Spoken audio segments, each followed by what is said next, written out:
Dr. Christy Ennis. Today we are working on getting a jacked back. No, not really, but we are going to work on those supporting muscles of the spine to get them strong to make us look good and feel good. These are all going to be on the ground. First one's obviously on the back. You're going to bring your feet about hip width apart. I'm actually going to bring my elbows down into the ground with my arms, kind of like robot arms up here. This has two pieces to it. You're going to do a little tuck of the pelvis, so you're flattening your spine out if it feels okay. Not, leave your pelvis where it feels good. From here, I'm going to think about lifting my butt up, and as I do that, I'm actually going to dig those elbows into the ground. So I'm pressing as hard as I can without holding my breath, without straining my neck or lifting up from anywhere else, and then coming back down. The other thing to keep in mind is that as you're lifting, only lift that butt as high as you can to make sure that you're not arching through any part of the spine, rib cage or lower back. And we're adding that little dig in here because that actually activates our lats, which help the back as well. Next one's hands and knees are quadruped position, and it is a little bit of a variation on the traditional bird dog. So you're going to take your opposite leg, or right leg in this case, left arm, and instead of bringing that arm out straight, I'm actually going to add in a row. So my right leg is going to go out and my left elbow is going to pull up. Again, kind of like what I said with that first one, this one actually activates those lats a little bit more, so we're getting that cross stability through the back, which is super duper helpful. If you want to make this a little bit more challenging, you can use a band and actually get a little bit of resistance when you're rowing. If that is just way too much to start, and it might be because you want to make sure that you're keeping your pelvis level and not shaking all around or arching up and down, then you start with just the legs. So it's just a little leg tap out and back to the middle, and the other leg tap out, back to the middle. And then you can work on adding the hands and knees together once you get that comfortable. All right, next one is nap time. No, just kidding. But you can put a pillow underneath your hips to help support your back a little bit. The higher the pillow, the more support you will get.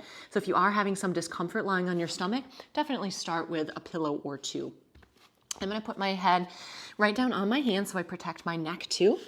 I'm going to take this left leg, bend that foot up, and then I'm just pressing up towards the ceiling. So working those glutes, kind of like we did before too, but also starting to work some of those small muscles in through the spine. It can help if you, again, do a little bit of that pelvic tuck if it feels okay.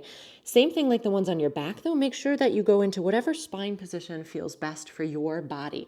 Now you can change this up a little and make it a little bit harder. Notice I don't have a lot of movement here, and this is where I struggle, right? Straight leg.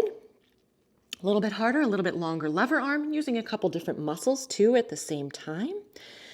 And then to really get a double whammy, if you bring those heels together and then lift both, you're getting again into those glutes and into those low back muscles too.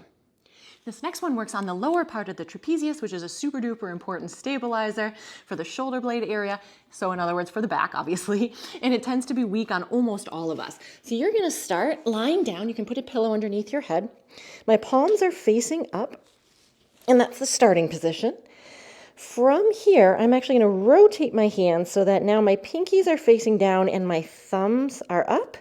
And I'm going to scooch those hands down towards my feet, and then it's a little lift off. Really trying to make sure that you do not lift the whole body as you're doing this. We're trying to isolate this one a little bit.